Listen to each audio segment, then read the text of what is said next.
Good afternoon और अगले 1.5 घंटे में हर्षदा, मैं और वीरू रहेंगे आपके साथ और बात करेंगे मार्केट्स की, इंडिविजुअल स्टॉक्स की और एक स्ट्रैटेजी आपके लिए लेकर आएंगे।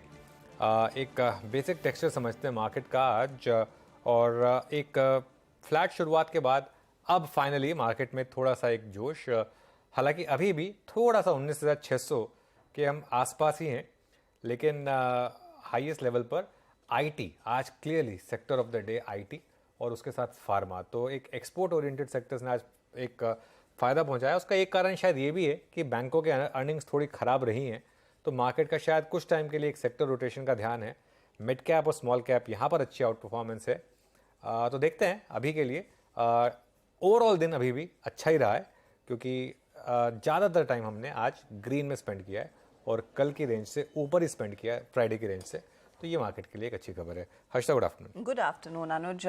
तो थोड़ी सी सॉफ्ट शुरुआत हो रही है इस हफ्ते की, लेकिन एक इवेंटफुल हफ्ता। कॉन्फिडेंस लौटेगी या नहीं?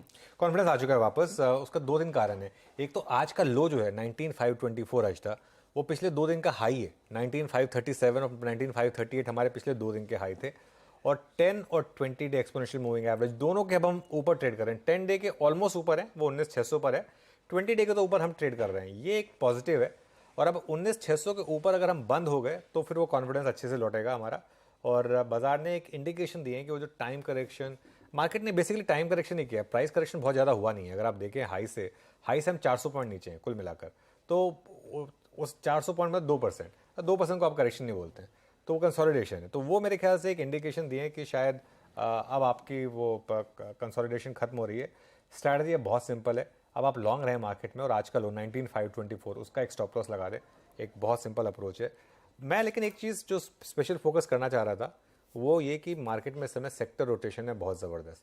आप अगर देखें बैंक्स टायर आउट कर रहे हैं बैंक निफ्टी पे, इसलिए मैंने आज स्ट्रैटेजी भी नहीं दी क्योंकि बैंक निफ्टी में इस समय कोई स्ट्रैटेजी काम नहीं कर रही है, कोई मतलब नहीं है बैंक निफ्टी में। देखिए इस तरीके के इंडेक्स में आप ज़बरदस्ती कोई लेवल दे दें, उनको कोई मतलब नहीं है, किसी का पैसा नहीं बनेगा, इसलिए बैंक निफ्टी में आज मैं स्ट्रैटेजी नहीं दे रहा हूँ। लेकिन जो मैं आज बात कहने वाला हूँ वो ये कि अगर आप फार्मा सेक्टर देखें या आईटी सेक्टर देखें, खासतौर से फार्मा, एक चीज़ जो क्लियर हो गई है कि अब आपके पास एक एटलीस्ट सेक्टोरल स्ट्रेंथ है। अब आपको पता है कि आपको कहाँ बाय करना है।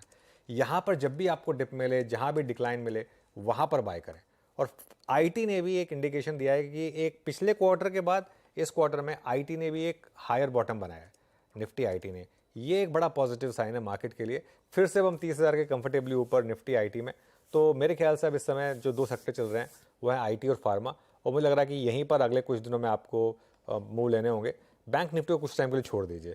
अब ऑब्वियसली बैंक निफ्टी बहुत ज़्यादा नहीं चलेगा तो निफ्टी का भी चलना मुश्किल है, तो इंडिविजुअल स्टॉक्स पर या जो 2-3 सेक्टर मैंने मेंशन किए उन पर